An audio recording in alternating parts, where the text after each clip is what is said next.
थोडी normal normal. Yes, ठीक आहे सर. हातात पकडावं लागेल ते. कॅम्प्युटर चालू कर. जमलं तर मी कॅम्प्युटरवर येतो, म्हणजे अजून प्रॉब्लेम येणार नाही मग. ठीक आहे सर, करू चालू सर आपण. हो करा.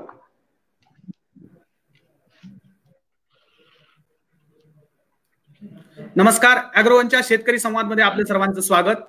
राज्यातील अमरावती जिल्ह्यात संत्रा पिकाची मोठ्या प्रमाणात लागवड केली जाते. अमरावतीला विदर्भाचा कॅलिफोर्निया असं म्हटलं जातं. मात्र सध्या कीड आणि रोगामुळे येथील संत्रा उत्पादक शेतकरी अडचणीत सापडलेला आहे. अशा स्थितीत जिल्ह्यातील जवळाखुर्द येथील शेतकरी रमेश मातकर यांनी योग्य व्यवस्थापनाद्वारे संत्रा पिकाचं भरघोस उत्पादन काढलेलं आहे. आज आपण त्यांच्याशी संवाद साधणार आहोत. सर, तुमचं खूप खूप स्वागत आहे अॅग्रोवन मध्ये. धन्यवाद आपलं सर्वांचं. सर, सध्या मोठ्या प्रमाणावर संत्रा पिकाची गळती आहे, तर याची नेमकी कारण काय आहे? तर आता संत्रा पिकांची गळंजी म्हणे ते आपण पाणी नियोजनाचाच हा जवळपास 80% त्याच्यावर गळणेमध्ये प्रभाव होतो. आता आपण आज विदर्भामध्ये सतत पाऊस सुरू असल्यामुळे आणि पाणी तुंबत असल्यामुळे यासाठी आपण जर योग्य प्रकारे चांगले चर काढले, आणि चराची पद्धत अशी असतो की दोन्ही झाडाच्या मध्ये 4 ते 6 फुटाचे चर घ्यायचा, आणि तो चर अगदी अल्प खर्चामध्ये ट्रॅक्टरद्वारे आपण तो करू शकतो. आणि तो उताराच्या विरुद्ध दिशेने घेतला तर जवळजवळ पाण्याचा योग्य निचरा होईल, पुनर्भरण होईल. तिथे जवळजवळ आपला 80% ही गळण थांबते. मी एका साध्या भाषेत सांगेल, आपण जर सतत जसं आपण पाण्यामध्ये राहिलो तर आपल्याला चिखल्या होतात पायाला, चिखल्यांवर लक्ष दिलं नाही, गॅंग्रीन होतो आणि आपण सुद्धा मृत सुद्धा होऊ शकतो. त्याच पद्धतीनं झाडांचा आहे. हा झाड हे नेहमी आपले वापशार कसे राहतील, हा आपण जर योग्य उपाय केला तर 80% आपली तशीच फळगळण कमी होऊ शकते. सर, सध्या मोठ्या प्रमाणावर संत्रा पिकावर रोगाचाही प्रादुर्भाव होताना दिसतोय, तर या रोगाचं म्हणजे प्रादुर्भाव कमी करण्यासाठी नेमकं काय करावं शेतकऱ्यांनी? आता आपण आता आपल्या सेंद्रिय पद्धतीनं जे आपण उपाययोजना करतो, म्हणजे एकदमच रोग आल्यानंतर आपल्याला ते रासायनिक पद्धतीने जातात. पण आपण योग्य दिशेने दशपर्णी असेल, तुमचा जीवामृत असेल, आपण अशा निंबोडी अर्क असेल, फिश ऑइल असेल, योग्य वेळेस योग्य जर फवारणी केली थोड्या थोड्या अंतराने, तर हे आपलं रोगग्रस्त किंवा रोगावर प्रभाव हा आपण चांगल्या प्रकारे करू शकतो. सर, एक वेगळा प्रश्न की सध्या तुमची किती एकरवर संत्र्याची लागवड तुम्ही केलेली आहे आणि तिचं व्यवस्थापन नेमकं कशा पद्धतीने करतात, याबद्दल तुम्ही काय सांगाल? ठीक आहे, आपण संत्रा लागवड 16 एकरवर केलेली आहे, 2002 आणि 2004 ला. तर आता आपण सुरुवात जी म्हणतो की आपला चांगली फलधारणा, उत्कृष्ट दर्जाचं क्रॉप यायला म्हणजे फळं व्हायला पाहिजे. तर यासाठी थोडस सविस्तर सांगितलं तर चालेल का लागवडीपासून थोडं? चालेल सर, चालेल. हॅलो. तर आपण आता कशा आपल्या चुका कशा होतात की आपल्याला जर लागवड करायची असेल तर आपण काय करायला पाहिजे, मे महिन्यामध्ये चांगले 2.5 बाय 2.5 2 बाय 2 चे खड्डे करून 15 दिवस ते तापू द्यायला पाहिजे. 15 दिवस तापल्यानंतर मग त्याच्यामध्ये जो आपल्याला वरच्या थरातली चांगली माती, कुजलेलं शेणखत, त्याच्यामध्ये सुपर फॉस्फेट, कुठली आपल्याला निंबोडी पावडर, ढेप जर टाकून हे 6 इंच वर भरायचा. 6 इंच वर भरल्यानंतर त्याला आपण पाणी सोडायचं खड्ड्यामध्ये, तो सेटअप होईल. म्हणजे सेटअप झाला तर तो लागवडीच्या योग्य आपल्याला तो होईल. म्हणजे आपला जो डोळा असतो 6 इंच आपल्याला वर ठेवायचा असतो, तो खड्ड्यामध्ये जात नाही. योग्य प्रकारे आपल्या त्या कलमांची लागवड चांगली होतो. आता दुसरं, कलमांची निवड. आता तिथंच आपण बघतो सर्व काही आपल्याला करायचं असतं. 30-40 वर्ष आपल्याला बागा हा ठेवायचा असतो. यासाठी आपण त्याचे मातृवृक्ष कुठे आहेत, म्हणजे डोळे कुठले घेतलेले आहेत, कलमा चांगल्या आहे का, जसं जंबिरी असेल, रंगपुरी असेल, की याच्यावरची जी मातृवृक्षाचे डोळे घेतो ते सुद्धा आपल्याला स्वतः जाऊन बघणं हे आवश्यक आहे. आणि त्यानंतर आता आपलं नियोजन आहे की या पद्धतीचं आपण सुरुवातपासून पाणी नियोजन केलेलं आहे. आणि सुरुवातपासून आपण त्याला ड्रिप पद्धतीनं, ठिबक पद्धतीनं पाणी देत आलेलं आहे. आणि जे सर आपल्याला सांगितले त्या पद्धतीने सर करतोय. तर आता आपण जी तोडणी किंवा आता 4 ते 5 वर्षामध्ये आपल्याला फलधारणा चांगल्या प्रकारची सुरुवात होते.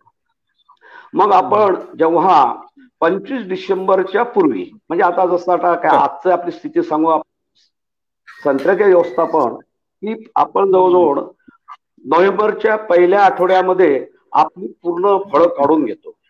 कारण की त्याला आपल्याला 50 ते 60 दिवस हा जवळजवळ त्याला आराम द्यायचा असतो. मग या 50 दिवसामध्ये की आपण जी मशागत करायची असेल, सल म्हणतो आपण, बोर्डो पेस्ट असतील, आणि या पद्धतीचे पूर्ण खतं जे आपल्याला टाकायचे असतात, कोंबडी खत असेल, शेणखत असेल, तुम्हाला पेंड टाकायची असेल, तर अशा पद्धतीचे आपण पूर्ण खताचं त्याला देऊन एक हलकीशी मशागत करतो. आणि 25 डिसेंबरला जवळजवळ आपण त्याला पाणी सोडतो. पण यापूर्वी आपण सल काढल्यानंतर जे त्याच्यावर असेल, दशपर्णी असेल, निंबोडी अर्क असेल, की या पद्धतीचं आपण ते फवारणी करतो, म्हणजे त्याला निर्जंतुकीकरण करून घेतो. आणि नंतर आपण पाण्याचं नियोजन आणि आपल्या पद्धतीनं ज्या सर्व आपण फवारणीसाठी आणि खतासाठी जे सर्व खते आणि औषधं तयार केलेल्या असतात त्या आपण सातत्याने नियोजन आणि ते फवारणी आणि खते देण्याचा आपला उपक्रम हा चालू असतो. संत्रा पिकाच्या लागवडीसाठी नेमकं वातावरण कसं हवं सर, याबद्दल तुम्ही काय सांगा? आता संत्रा लागवडीसाठी आपल्याला विदर्भ हा चांगला आहे.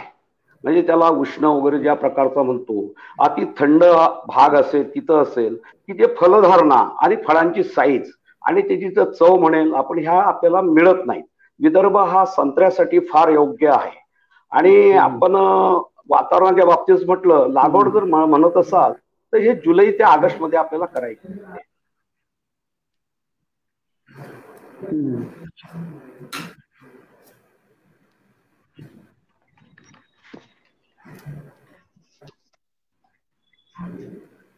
बोला.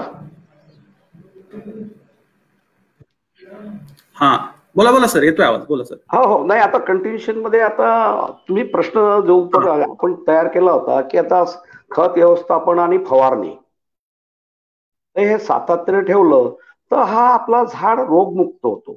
आणि सर्वात आता मी असं सांगेल की व्यवस्थापनामध्ये पाण्याची व्यवस्थापन जे आहे की आता आपण ठिबक सिंचन पाणी देतोय, तर मला तरी असं वाटतं की 90 ते 95% जो आपण ठिबक सिंचनाचा अवलंब करत नाही, त्या 2 बाजूने नळ्या टाकतात आणि त्याच्या 2 बाजू ह्या ड्राय होतात. त्या 2 बाजू कोरड्या ज्या असतात त्या पाणी मिळवण्यासाठी समजा आपल्याला ठिबक 4 तास चालवायचं असेल तर 8 तास चालवलं जातं. तिथंच आपलं पाणी जास्त होतो आणि मूळ कुजा रोगाला चालू होतो. तर म्हणून यासाठी लूप पद्धतीनं, म्हणजे झाडाच्या व्यासाप्रमाणे झाडाची दुपारी जे सावली पडत असेल सूर्याची त्याच्या भोवती रिंग पद्धतीनं पाणी दिलं तर जवळजवळ ते 18-20 ठिकाणी पडतं आणि सारखं पाणी मिळतं. झाडाचा घेर सुद्धा चांगला होतो. कुठलं झाड हे कोलमडत नाही, तेव्हा आपण ज्या 2 साईडला पाणी देतो तिथल्याच ह्या मुळ्या सक्रिय होतात. म्हणून आपण लूप सिस्टीम गोलाकार म्हणून त्याला जर वापर केला आपण तर आपल्याला बऱ्याच रोगावर आपल्याला मात करता येईल. सर, संत्रा पिकाच्या लागवडी पूर्वी जमिनीचं नियोजन कसं केलं पाहिजे आणि कोणत्या जातीची रोपण केली पाहिजे, याबद्दल तुम्ही काय सांगा? आता आपल्या इकडे सर्वसाधारण जम्बिरी आणि रंगपुरी यावर संत्र्याचे डोळे बांधले जातात. आणि मी तसं म्हणेल की आता मी जेव्हा आपल्या भागामध्ये तिकडे नगर नाशिक इकडे असेल, मी आता तिथं मॅनेजमेंटला आणि गोदावरी याच्या कॅनलवरच असल्यामुळे शेतकऱ्यांशी माझा खूप जवळचा संबंध आलेला आहे. जेव्हा खडकामध्ये जर पीक येत असेल तर एवढ्या चांगल्या जमिनीमध्ये का येत नाही? पण त्यासाठी आपल्याला योग्य नियोजन करावं लागेल, खताचं नियोजन करावं लागेल, हिरवळीचे खतं टाकावं लागतील. या पद्धतीनं आपण त्या जमिनीची चांगली निवड कुठेही आपण लागवड करू शकतो. फक्त आता तुमचं जिथं असेल की खारपानपट्टा आहे, खारं पाणी आहे, पाण्याची हे चांगलं असेल आणि जमीन आपण स्वतः तयार करू शकतो. जसं आपलं आरोग्य आपण चांगलं करू शकतो आणि त्याच पद्धतीने जमिनीचं आरोग्य केलं तर माझ्या वैयक्तिक मते जमिनीची निवड मध्ये काही एवढा मोठा फरक पडणार नाही. फक्त पाण्याचं नियोजन करावं लागेल. खडकाळ जमीन असेल, मुरमाड असेल, त्याच्यामध्ये थोडा गाळ भरावा लागेल. अशा पद्धतीचं केलं तर निवड आपल्याला ही कुठलीही आपल्याला जमिनीचं काही असं मला वाटत नाही. आणि आपल्याला सांगण्यासाठी मी असं म्हणतो की आपल्या संत्र्याच्या बाबतीत 2003-04 ला कृषी विद्यापीठ अकोल्याचे सगळे शास्त्रज्ञ आले होतात. शास्त्रज्ञ आल्यानंतर तुम्ही काळ्या जमिनीमध्ये हे केलात, आता नावं घेत नाही, आणि त्या पद्धतीनं मी सांगितलं की जर आता हे जमीन कशी पैलवान माऊली मला बनवायची आहे, आज तीच मंडळी सर्व इकडे येऊन बघतात की एवढं काही जमीन ही भुसभुशीत झाली, रात्रभर पाऊस आला आणि सकाळी उघडला तर पायाला माती लागत नाही, अशा पद्धतीची आपली ही माय माऊली संत्र्याचा बाग झालेला आहे. सर, सेंद्रिय पद्धतीने आपण बागेचं व्यवस्थापन केलेलं आहे, तर या व्यवस्थापनाबद्दल नेमकं काय सांगाल तुम्ही? हे व्यवस्थापन तुम्ही कसं केलेलं आहे? तर आता आपण तण ही धन, मग त्यामध्ये आपण आपल्या शेतीमधलं कुठलंही तण असेल तिथं आपण तयार करतोय, तिथं आपण त्याच्यावर गाडतोय आणि एक चांगलं, खूप चांगल्या प्रकारचं जीवामृत तयार करतोय आणि त्याला कुठलाही मजूर लागत नाही ड्रेंचिंग करताना. तर जीवामृत काय करतो की आपल्याजवळ गिरगाई आहेत, आता बघा अल्प खर्चामध्ये सांगतो की आपल्या गिरगाई त्या कोठ्यामध्ये पहिला चंबर घेतला, दुसऱ्या चंबर मध्ये म्हणजे जमिनीच्या खाली तिथे सर्व ही स्लरी जातं, तिसरा आपण फिल्टर केला आणि तिसरा जे चौथं टाका आहे 14,000 लिटरचा आहे आणि तिथे आपण 1 हॉर्सपावरच्या हायटेक मशिनरी बसवल्या, म्हणजे ते ढवळलंही जातं आणि मेन पाईपला आपण जोडलं ठिबकद्वारे सुद्धा सर्व ते जातं. पण त्याच्यामध्ये विशेष की एक सेंट्रल गव्हर्नमेंटचं गजियाबादचं वेस्ट डिकम्पोजर आहे, तर त्याचं आपण परीक्षण केलं, मुख्य दुय्यम सूक्ष्म सर्व आहे आणि शेण आणि गोमूत्र आपल्याला सर्वांनाच माहित आहे, सर्व गुणधर्म परिपूर्ण गुणधर्म आहेत. अशा पद्धतीचं 14,000चं आपण द्रावण तयार करून त्याप्रमाणे त्याचं स्प्रेइंग आणि ड्रेंचिंग हे आपण करतो आणि याचं जर 21 दिवसांनी प्रति एकर 1000 लिटरचं जर ड्रेंचिंग फवारणी केली तर जमीन तुमची 21 दिवसानंतर 70 ते 80 दिवसामध्ये हे भुसभुशीत व्हायला लागेल. आणि त्याच बरोबर आपण आज खत तयार करतोय गाईच्या दुसरं, की त्या शेणखत तयार करताना आपण त्याच्यामध्ये गाळ टाकतो, जे संत्र्याची गळण झालेली असती त्याच्यावर संत्र्याची गळण टाकतो. आता जवळजवळ आपल्या 10-12 जवळ 6-7 ट्रॉली रंगपूरचे आपण बियाणे विक्री केल्यानंतर जे सर्व साल्ट निघाले ते त्याच्यावर टाकलं आणि 15-15 दिवसांनी आपण वेस्ट डिकम्पोजर जीवामृत त्याच्यावर फवारणी करतो आणि 15 दिवसांनी त्याला पलटी मारतो. अति उत्कृष्ट दर्जाचं खत झालं की आपण त्याच्यामध्ये मुख्य दुय्यम परीक्षण केल्यानंतर सर्व त्याच्यात दिसून आलं. असं आपण खताचे आणि फवारणीचे हे नियोजन करतोय. सर, एका शेतकरी मित्राचा प्रश्न आहे आपल्याला की बागेत जर ग्लायफोसेटची फवारणी केली तर त्याचा काही दुष्परिणाम वगैरे होतील का, असं विचारतायत ते. हो, मी असं सांगतो की जेव्हा मी पहिले सर्व माझ्या शेतकरी बांधवांना सांगेल, मी एक अभियंता आणि कार्यकारी अभियंता म्हणून 2012ला कार्यकाळ संपला, रिटायर नाही झालो. तर आता कसं असते की ही जी आपण तणनाशक वापरतो आणि आपल्या सुरुवातीपासून सांगतो तण दी धन, तर काय होतं की त्याच्यामध्ये हळूहळू विपरीत परिणाम होतो. जेव्हा ते तणनाशक मारल्या जातं आणि त्याच्यामध्ये मोठी तण जी असतात पावसाळ्यात मारल्यानंतर त्या तणाच्या द्वारे 5-7, 2, अर्धा 1 फूट ते पाणी त्या आत शिरतं आणि वाफसा पकडत नाही. हीच मोठी, ही सुद्धा दुसरी बाब फळ गळण्यासाठी कारणीभूत आहे. म्हणून मी म्हणेल हलकाशी मशागत करा, आता तण जवळजवळ कापून तिथेच टाका, त्याच्यावर हे जीवामृत सारखे वेस्ट डिकम्पोजर सारखे ड्रेंचिंग करा आणि मला असं वाटतं की तणनाशक हे वापरू नये. तणनाशक हा आपला शत्रू आहे. सर, संत्रा पिकाच्या विक्रीच्या व्यवस्थापनाबद्दल तुम्ही काय सांगाल? याची प्रोसेस नेमकी कशी आहे? तर आपला जवळजवळ जो आंबिया बार म्हणतो आपण, की आम्ही जवळजवळ 25 डिसेंबर ते 1 जानेवारीपर्यंत पाणी देतो आणि तो जवळजवळ म्हणजे जमिनीच्या मजदुराप्रमाणे तो नोव्हेंबरमध्ये आपला बाग जसा पहिल्या आठवड्यामध्ये नोव्हेंबरला तो काढायला येईल. आणि कसं आहे, आता 250-200 टन होत असेल आणि माझ्याशी बराच पुणेकर असतील, तुमचे रिलायन्स असतील, त्यांनी माझ्याशी संपर्क साधला. मी टायअप सुद्धा आम्ही केला. पण आता कसं असते, मार्केटिंग जे म्हटलं की ते मला 2 ते 3 टन डेली मागायचे. 3-4 दिवशी अशा बऱ्याचशा कंपन्या होत्या आणि शेतकऱ्याला मला तो 200 टन जर माल मला उतरवायचा असेल तर मला 100 दिवस लागतील. म्हणजे माझ्या संत्र्याला जो आराम द्यायचा असेल तो आराम देत नाही. आता मी सर्वात आमचं एक दुर्भाग्य सांगेल या संत्र्याच्या बाबतीत, हेच जर आमचा दीडीनं दुपटीनं जर पैसा करायचा असता विक्रीसाठी, कोल्ड स्टोरेज कुठंच नाही. आमचे व्यापारी घेतात व्यापाऱ्याच्या मार्फत आणि ते ज्यांचे बेंगलोर असेल त्या ठिकाणी कोल्ड स्टोरेज ठेवतात. म्हणजे आज कोल्ड स्टोरेज हे आमच्या कुठेही साठवणुकीसाठी संत्र्यासाठी कुठेही उपलब्ध नसल्यामुळे किंवा प्रोसेसिंग युनिट आजपर्यंत नाही आहे, की प्रोसेसिंग युनिट नाही आहे, कोल्ड स्टोरेज नाही आहे. म्हणजे आम्हाला जो काही भाव असेल त्या दराने आम्हाला द्यावं लागतं. फक्त एवढंच आहे, चांगल्या प्रतीचे चांगले फळं असतील तर दुसऱ्यांपेक्षा आपल्याला चांगल्या या पद्धतीनं गोडवा असेल चमकदार असेल तर 2-5 पैसे जास्त मिळतात. म्हणून आज आमची दैना जर आम्हाला हा कोल्ड स्टोरेज आणि प्रोसेसिंग जर झाला तर आमच्या ज्या संत्र्याचे जवळजवळ 1.25-1.5 आमचं उत्पन्न वाढू शकेल. म्हणून आज आम्हाला विक्रीचं डिपेंड आहे, जवळजवळ आम्ही व्यापाऱ्यावर आहोत. आणि बऱ्याच शेतकऱ्यांनी प्रयत्न केले की आपल्या दुसऱ्या राज्यामध्ये नेण्याचे, पण तिचं शाश्वत नाही. बऱ्याच ठिकाणी त्या व्यापाऱ्यांनी फसवणूक केली, त्यांना पैसे घ्यायला फिरवलं आणि बऱ्याच शेतकऱ्यांना पैसे दिल्या जात नाही. म्हणून मी असं म्हणेल की हा जर टायप आमचा इतर राज्याशी कृषी विभाग म्हणा किंवा पणन म्हणा यांनी जर संपर्क दिला तर आम्ही बिनधास्त माल पाठवून देऊ. आणि आमची हमी घ्यायला पाहिजे की जर आम्ही आता हा 10 लाखाचा 50 लाखाचा माल पाठवला तर त्या शासनाने आमची हमी घ्यायला पाहिजे. शासन टू शासन अशी हमी घेतली तर बराचसा आमच्या याच्या उत्पन्नामध्ये चांगला फरक पडू शकेल. स्टोरेजचा तुम्ही मुद्दा काढला सर, की शासनाकडून अशी कुठली स्टोअर्स उभी केलेली नाहीयेत का की ज्यामध्ये संत्रा उत्पादन साठवून ठेवता येईल असं?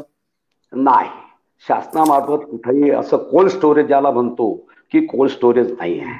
म्हणजे आपण त्याला साठवण्यासाठी हे कोल्ड स्टोरेज लागतील, त्याला टेम्परेचर मेंटेन करावं लागेल. तो जर आमचा 1.5-2 महिने जर जास्तीचा ठेवला गेला तर आम्हाला 1.25 उत्पन्न मिळेल आणि एकाच वेळेस सर्व माल मार्केटमध्ये येणार नाही.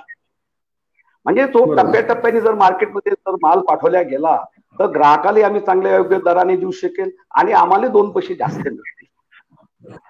बरं सर, माझा एक पुढचा प्रश्न आहे की संत्रा पिकाच्या लागवडीसाठी शासनाकडून काय अनुदान वगैरे आपल्याला मिळतं का?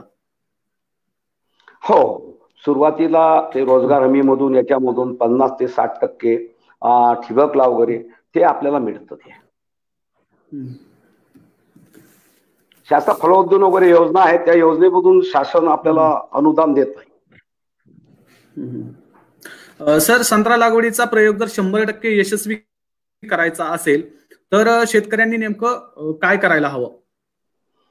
पहिले आपल्याला संत्रा योग्य प्रकारे करायचं असेल तर मी असं म्हणेल जमिनीच्या निवडपेक्षा पाणी व्यवस्थापनावर सर्व डिपेंड आहे.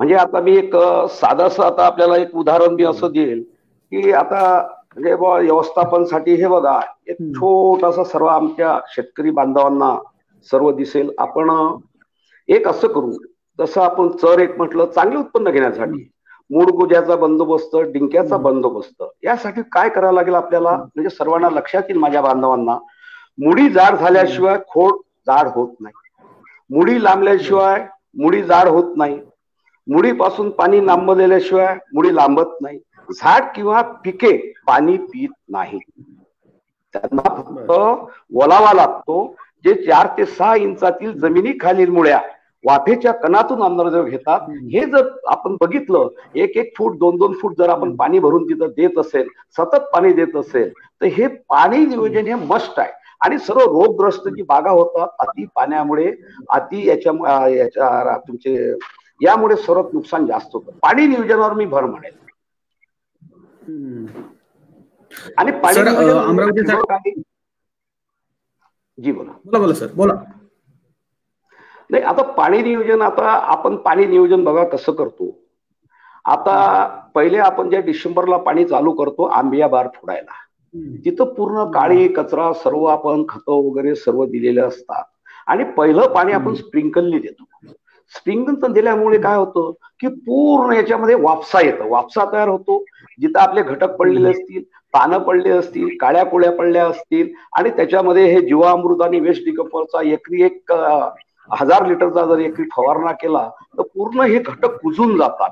आणि मी सांगतो की एकाच पाण्यामध्ये इतका मोठ्या प्रमाणात संत्रा फुटतो. आणि नंतर एकदा आपला वापसा झाला, जेव्हा पाण्याची वेळ आली 15-20 दिवसांनी किंवा 25 दिवसांनी, तर आपण ड्रिपद्वारे जर पाणी दिलं तर संत्र गळण आणि क्वालिटी आणि ह्या सर्व होईल. पाणी नियोजनावर आपल्याला सर्वात जास्त भर द्यावा लागेल.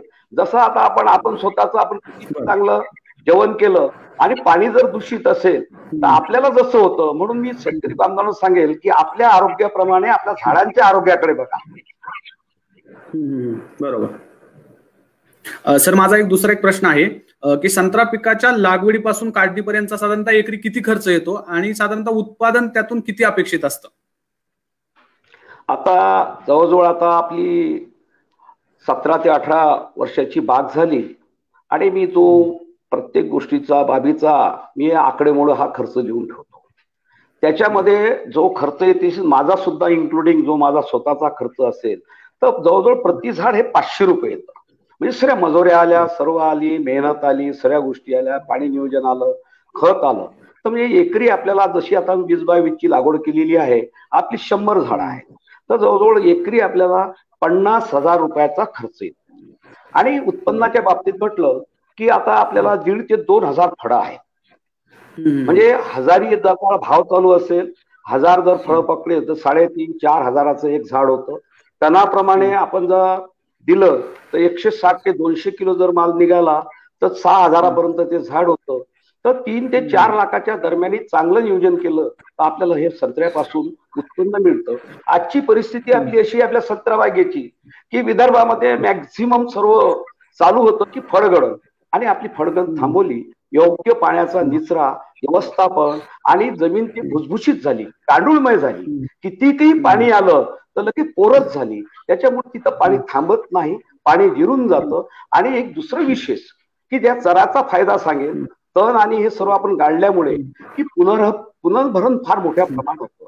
आज आपल्या 2-3 ट्यूबवेल आहेत, उन्हाळा सुद्धा असेल तर त्या पूर्ण चालतात, क्षमतेने चालतात. 10-10 हसवाच्या आणि आपण सर्व ठिबक आणि योग्य पाण्याचा वापर. म्हणून मी सांगेल की पाण्यामध्ये सुद्धा वाढ करायची, पुनर्भरण करायचं असेल तर आपण चांगल्या योग्य प्रकारे चर खोदायला पाहिजे, विरुद्ध दिशेने करायला पाहिजे. याचा वापर केला तर हे पाणी नियोजन आपल्याला आयुष्यभर पुरेल असं मी म्हणेन. की आजची परिस्थिती अशी आहे की आपण बँकेत पैसे जसे असेल काढत गेलो, फक्त काढत गेलो तर एक दिवस सुद्धा आपलं खातं बंद होतं. आज अशीच परिस्थिती झालेली आहे की पुनर्भरणाचा कोणी विचार केला जात नाही. आपलं शेतातलं पाणी शेतात कसं मुरवल्या जाईल असं आपण पूर्ण पावसाळ्याचं पडणाऱ्या पाण्याचा थेंब आपण निचरा करण्याचा प्रयत्न करतो. म्हणून हे पाणी व्यवस्थापन आणि ही लागवडीची पद्धत आहे. संत्र्याच्या दराच्या बाबतीत सर तुम्ही काय सांगाल? संत्र्याला बाजारपेठेत कसा दर मिळतो? आता संत्र्याचा बाबतीत दराचं मी सांगतो की आता एक ठिया आहे, व्यापाऱ्यांचे ठिया आहेत बघा. इतकी दुर्भाग्य आहे आमचं. एक चांदूर बाजार असेल, परतवाडा असेल, मोर्शी असेल, वरुड असेल. आता हे सर्व जे अशी ठराविक ही मंडळी आहे आणि ते ठरवून घेतात किती बा आपण त्याची भाव द्यायला पाहिजे, काय द्यायला पाहिजे. आणि आता मी उदाहरण देईन की एक माझ्याकडे पहिला व्यापारी येईल की या टनाने द्या, तो कसा आहे वैसा आहे आणि हे सांगेल की मी या टनाने त्याचं मत केलं. दुसरा येईल 10 रुपये समजा आपल्या 40,000 मागितलं, दुसरा 35 नाही, तिसरा 30 नाही. हा शेतकरी वैतागून जातो. म्हणजे ही चेन आहे मोठी, व्यापाऱ्यांची मोठी चेन आहे. तो आमचं एक इथं फार मोठं दुर्भाग्य आहे. मगा बोलल्याप्रमाणे की याच्या जातीनं शासनाने किंवा आम्हाला सर्व समज हा कुठला तरी मार्ग काढावा पाहिजे. या पिकाच्या बाबतीमध्ये शासनाच्या काय काय योजना आहेत याबद्दल काय सांगाल का सर तुम्ही? आता या पिकाच्या बाबतीत तर कुठल्या योजना नाही आहेत. आम्ही योजनापेक्षा असं म्हणू की आम्हाला ज्या मूलभूत व्यवस्था आहे, कोल्ड स्टोरेज असेल आणि जसं ठिबक देतातच आहे आणि आमची जी विक्रीची साखळी आहे या साखळीचा जर त्यांनी मध्यस्थी दुवा घेतला तर हे शासनाने खरोखर लक्षात द्यायला पाहिजे. आणि ठिबक सारख्या योजना आहेत त्याचा प्रसार प्रचार खरोखर तळापर्यंत येत नाही, याच्यापर्यंत येत नाही. आज मला सांगूशी वाटतं की आज आता की पूर्ण आपल्या विदर्भामध्ये म्हणू की असा पद्धतीचा शेतीला पूरक व्यवस्था असणारा 4,000ची औषध 20 रुपयामध्ये, 1,500ची औषध 35 पैशामध्ये, बोर्डो पेस्ट असेल, मुळगुजार आपण थोडं बोलतोय की अशा पद्धतीचा आपण सर्व करतो आहे. आणि हे सर्व करत असताना याचा दुवाच आम्हाला कुठं मिळत नाही. म्हणजे आता विक्री असेल हा आम्हाला एक मोठा दुवा पाहिजे. शासन स्तरावर याचा तुम्ही कधी काय पाठपुरावा वगैरे केलेला आहे का सर? याचा पाठपुरावा भरपूर वेळा केला. आता सांगतोय, आपण विचारलाच. आम्हाला 8 ते 10 शेतकरी आम्ही अपेडाला गेलो होतो दिल्लीला. आम्हाला एनआरसीसी नागपूरने पाठवलं होतं. मग आम्ही तिथं दिल्लीला गेल्यानंतर त्यांच्याशी चर्चा केल्या. मग चर्चा केल्यानंतर मग त्यांनी सांगितलं की हे मॅन्ड्रिन कहाँ का है, नागपूर का है क्या, इधर का है क्या, उधर का है क्या. असं केल्यानंतर ते काही बोलायला तयार नव्हते आणि त्यांना ते ज्ञातच नव्हतं.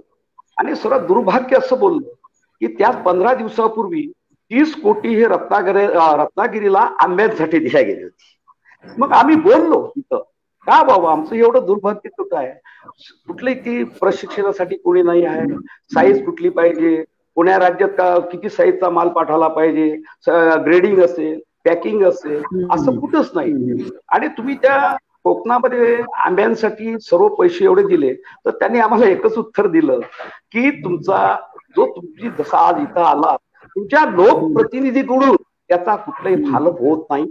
पश्चिम महाराष्ट्राची मंडळी असेल, तुमच्या कोकणातली मंडळी असेल, खासदार पासून तर मिनिस्टर पर्यंत तर आमदारापर्यंत त्याचा फॉलोअप घेतात आणि ते पदरात मिळवून घेतात.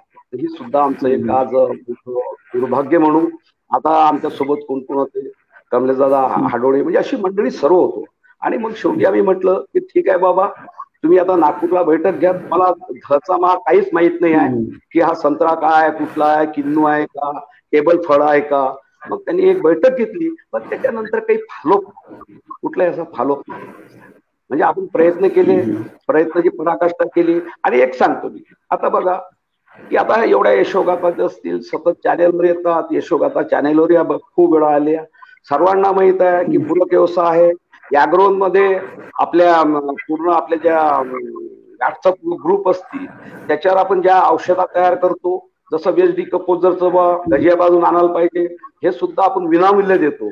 आणि आज दुर्भाग्य असेल की जिल्ह्याचा असेल, जॉईंट संचालक असेल, जिल्ह्याचा कृषी अधिकारी असेल, तालुक्याचा असेल, सहाय्यक असेल, तर असा कुठलाही माणूस आलेला दिसून येत नाही. आणि मी त्यांना एक विनंती केली, वारंवार विनंती केली की बाबा ज्या तुम्ही कार्यशाळा घेता त्या बंद खोलीत घेऊ नका.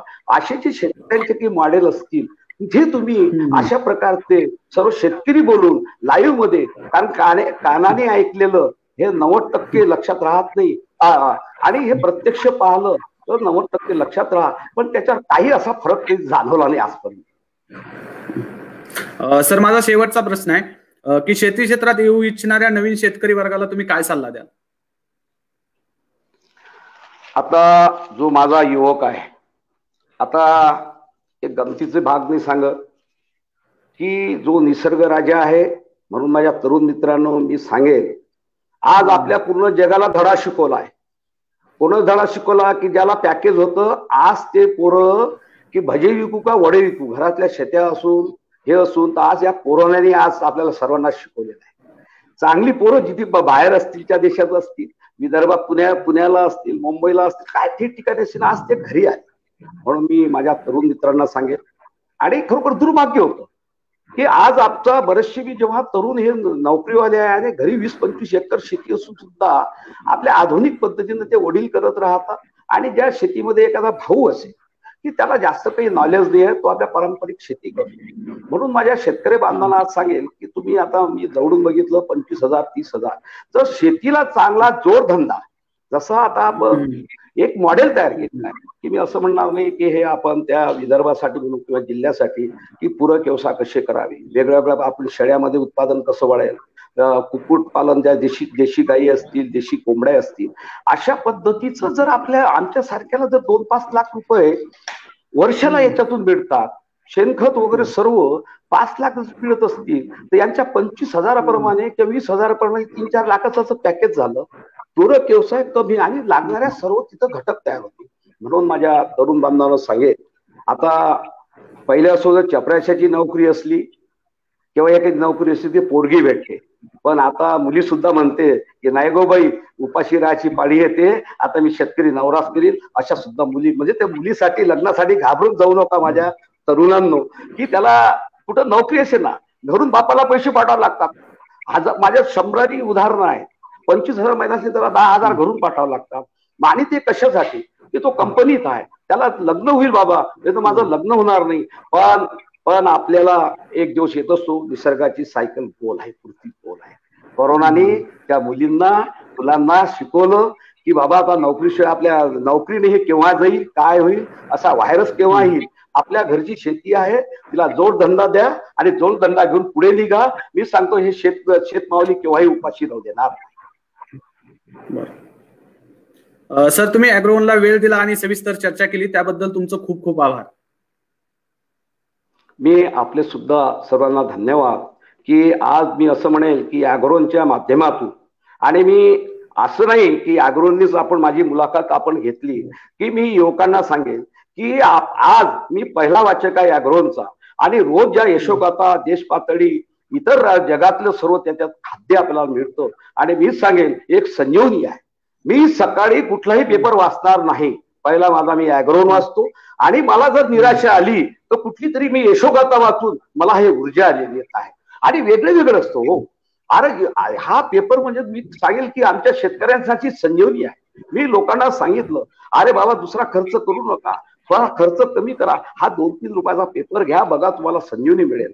म्हणून मी अॅग्रोवनच्या आपण माझी मुलाखत घेतली, आणि मी या माध्यमातून माझ्या भूमीला तुमचं सर्वांचं पददर्शन झालं. मनपूर्वक आपले सर्वांचे मी धन्यवाद. जय सेंद्रिय, जय महाराष्ट्र. धन्यवाद सर. अॅग्रोवनमध्ये आज आपण इथंच थांबत आहोत. अधिक अपडेटसाठी तुम्ही पाहत राहा अॅग्रोवन.